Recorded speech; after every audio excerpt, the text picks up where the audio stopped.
Jeigu šitą video pamatys jūsų žmonos, tai nuo šios akimirkos jūs daugiau gyventi ramiai nebegalėsite, nežinokit, arba patys turėsite lipti ant to savo stogo, arba kažkam paskambinti, nu žinote kam. Žiūrim. Jeigu išėjus į kiemą ir apsižvalgius, štai matote tokį vaizdą, visur kotedžiukus, aišku, ir pats esate kotedžiuko gyventojas, tai parodysiu, kaip nusistatyti paprastai nelipant ant stogo, ar su stogu ateityje turėsite problemą. Išeinate į kiemą ir pakeliate akis aukštyn link latako. Ten virš latako matote laštakis yra ir tada ant jo stogo danga uždėta. Jeigu stogo danga yra išlindusi už laštakio, na, dar yra vilties, kad su jūsų stogu viskas gerai. Bet jeigu kaip šiuo atveju ji yra neišlindusi, tai tikrai yra didelė problema. Ir lipom ant stogo parodysiu. Taigi, jeigu jūsų stogo danga yra neiškišta už laštakio, tai visada turėsite problemą. Anksčiau, vėliau jūs su ja susidursite.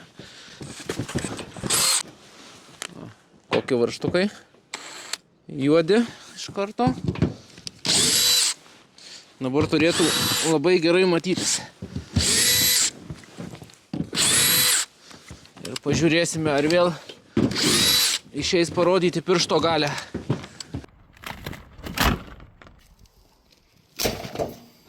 Problema yra tai, kad jeigu šitas mazgas padaromas taip, kaip šiuo atveju, tai ateityje priekinė lenta visada išpūna. Ne, nepaimu dar.